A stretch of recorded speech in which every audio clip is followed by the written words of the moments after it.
ओम अनंताय नमो नमः। आइए जानते हैं अनंत चतुर्दशी 2025 के बारे में। इस दिन राहुकाल भद्राकाल का अशुभ समय क्या रहने वाला है, गणपति विसर्जन की क्या विधि है और इस दिन गणपति विसर्जन का समय, पूरी जानकारी वीडियो में है, अंत तक बने रहिएगा। अनंत चतुर्दशी श्री नारायण के अनंत स्वरूप के पूजन का जो है दिन है। इस दिन उनके स्वरूप श्री नारायण और साथ ही शेषनाग भगवान का विधि विधान से पूजन किया जाता है और 14 गांठ का एक धागा लेकर अपने हाथ में धारण किया जाता है। इसकी महिमा अद्भुत कही गई है। इस बार अनंत चतुर्दशी की तिथि 6 सितंबर को सुबह 3:12 से शुरू होगी और इस तिथि का समापन 7 सितंबर को अर्धरात्रि 1:41 के आसपास हो रहा है। उदया तिथि मान्यता अनुसार 6 सितंबर 2025 को अनंत चतुर्दशी का व्रत उपवास किया जाएगा और इसी दिन गणपति विसर्जन भी होगा। अब आपके प्रश्न आ रहे होंगे मन में कि शनिवार हो रहा है तो गणपति विसर्जन हो सकता है या नहीं। तो देखिए, बार बड़ा है, त्योहार जो है, बार की महत्वता इस दिन नहीं है, त्योहार की महत्वता है। तो बार का कोई दोष नहीं है, गणपति विसर्जन किया जा सकता है, कोई दिक्कत नहीं है। आप सभी जो है शनिवार को प्राथमिकता न देते हुए त्योहार को प्राथमिकता दीजिए और कोई भी दोष इत्यादि की बात नहीं है। तो 6 सितंबर को आप सभी को व्रत रखना है। साथ के साथ इस दिन गणपति विसर्जन आपको अगर 10 दिन के आपने रखे हैं तो इसी दिन विसर्जित किए जाएंगे। जल्दी उठकर श्री नारायण के प्रिय पीले रंग के या लाल रंग के वस्त्रों का चयन करें। इस दिन भोग स्वरूप में आवश्यक रूप से पंचामृत और खीर, जो चावल की हो या साबुदाने की हो या कोई भी स्वरूप में खीर है, अपने घर पर बनाकर ओम अनंताय नमः, श्री शिवाय नमस्तुभ्यम, ओम नमो भगवते वासुदेवाय, इन महामंत्रों का जाप कर महिला पुरुष सभी को अनंत सूत्र का धागा घर पर तैयार करना चाहिए। बाजार में भी आसानी से मिल जाता है।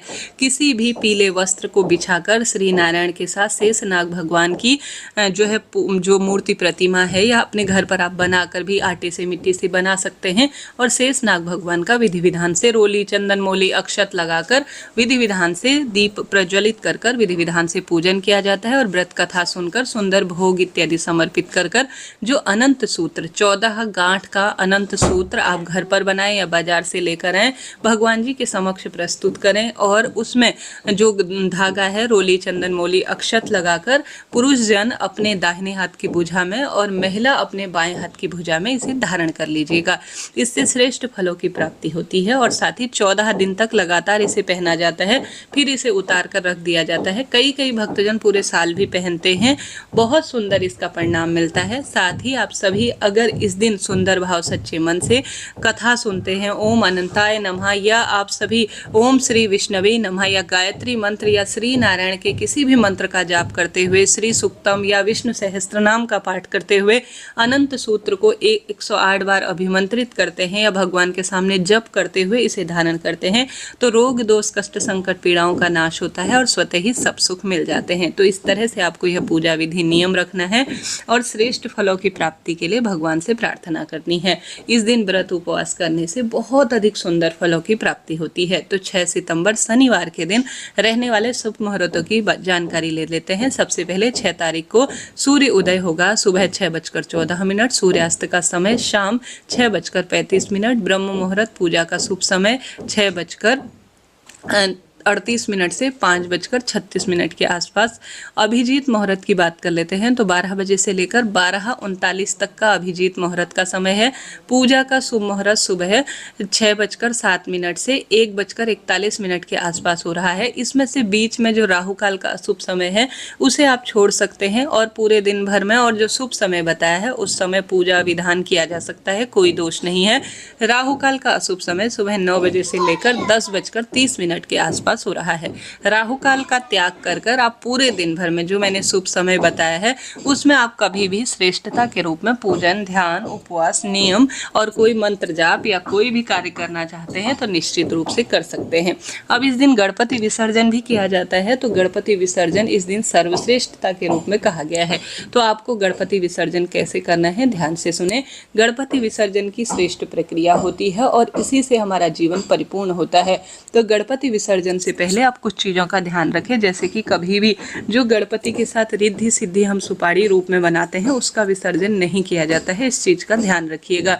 गणपति विसर्जन में आप सभी को सबसे पहले गणपति बप्पा के समक्ष जो चीज़ें आपने 10 दिन में प्रस्तुत नहीं कर पाए हैं वह जरूर से प्रस्तुत करें, जैसे कि अपनी इच्छा शक्ति सामर्थ्य अनुसार जो मोदक आपकी इच्छा है, अपनी क्षमता अनुसार 56 भोग का आप गणपति गजानन को भोग लगा सकते हैं। उसके बाद गणपति गजानन से भूल चूक के लिए क्षमा प्रार्थी हों और उनकी आरती उतारें और कहें कि गणपति बप्पा आप सदा सर्वदा हमारे बीच ही मौजूद है, परंतु आपकी मूर्ति प्रतिमा को हम विसर्जित करने जा रहे हैं। हमारे कार्य सिद्ध करें और अगले साल हमारे घर परिवार में प्रवेश करें। ऐसी प्रार्थना करते हुए आप सभी को गणपति गजानन को जो है सुंदर भाव से उनके हाथ में थोड़ा माखन, मिश्री, चिवड़ा या आपके पास दही, जो भी आपके पास है, किसी पान के पत्ते में या एक छोटी सी पोटली बनाकर उनके हाथ में आप बांध दीजिए। चाहे तो मोदक या लड्डू भी बांध सकते हैं, जो आपके पास भोग प्रसाद है। देखिए, कभी भी किसी भी व्यक्ति को हम जब विदा करते हैं तो उनको कोई ना कोई वस्तु उनको खिला पिलाकर, उनको तिलक इत्यादि निकालकर उनको विदा करते हैं, तो ठीक वही प्रक्रिया आपको यहाँ पर करनी है। गणपति के हाथ में एक छोटी सी पोटली बांधकर उनको तिलक लगाएं, उनकी आरती उतारें, उनको भोग प्रसाद समर्पित करें और प्रार्थना करें कि इसी तरह से हमारे घर पर वह हमेशा विराजित हो। और गणपति को अपने पूरे घर में आप सभी घुमा दीजिए। जो घर के मुखिया हैं, हर जो है कमरे में गणपति को घुमाएं, वॉशरूम इत्यादि पर कभी नहीं, इस चीज़ का ध्यान रखें। उसके बाद सभी जन गणपति के कान में अपनी अपनी मनोकामना जो भी है वह बोले। उसके बाद अपने घर पर अगर गणपति विसर्जित कर रहे हैं तो किसी भी टब में, किसी भी पानी के एक पात्र में, किसी भी चीज़ में थोड़ा गंगा जल, नदी का भाव करते हुए थोड़ा पुष्प इत्यादि डालकर गणपति गजानन को अपने घर की ओर मुख करते हुए डुबकी लगा दीजिए। आप सभी इस तरह से गणपति विसर्जन कर सकते हैं अपने घर पर। अगर आप सभी जो है किसी नदी तालाब पर गणपति विसर्जन कर रहे हैं तो वहाँ भी यही प्रक्रिया मानी जाती है। साथ के साथ गणपति के साथ जो रिद्धि सिद्धि है उन्हें विदा नहीं किया जाता है, घर पर ही रखा जाता है। साथ के साथ आप सभी गणपति को चढ़ाए गए दूर्वा को भी 1-2 अपने घर की तिजोरी में, अपने व्यापार स्थल पर जरूर रखिएगा। यह 10 दिन तक चढ़ाई गई दूर्वा अभिमंत्रित मानी जाती है। साथ के साथ गणपति जिस स्थान से गए हैं वहां पर जो है रिद्धि सिद्धि के नाम की एक बिंदी भी जरूर लगाइएगा। पूजा में रखा हुआ कलश अर्थात नारियल आप प्रसाद स्वरूप 1-2 दिन रुककर भोग स्वरूप स्वीकार कर सकते हैं, ग्रहण कर सकते हैं। और सभी जो भोग प्रसाद लगाया गया है उसे सभी भक्तजनों में आप वितरित कर सकते हैं। कलश के अंदर रखा हुआ जल घर में छिड़काव करें, उसके बाद पवित्र किसी भी पेड़ के नीचे समर्पित कर दीजिए। कलश के अंदर जो 1 रुपये का सिक्का, अक्षत, हल्दी की गांठ इत्यादि है उसे घर की तिजोरी इत्यादि में आप रख सकते हैं या किसी कपड़े में बांध सकते हैं। यह सुंदर श्रेष्ठ माना जाता है। और गणपति के स्थान पर एक दीपक जो जलता आ रहा है पिछले दिनों से, 10 दिनों से, उसे आपको बुझाना नहीं है अपने हाथों से। धीरे धीरे उसमें तेल डालना कम कर देना है, फिर आप स्वतः ही जो है वह स्वयं ही बुझ जाएगा। बस आप उसे कभी भी ना बुझाएं। पूजा में रखे चावल इत्यादि को आप चींटी, चिड़िया, कबूतर या खाने योग्य है तो पंडित जी को दान में दे सकते हैं।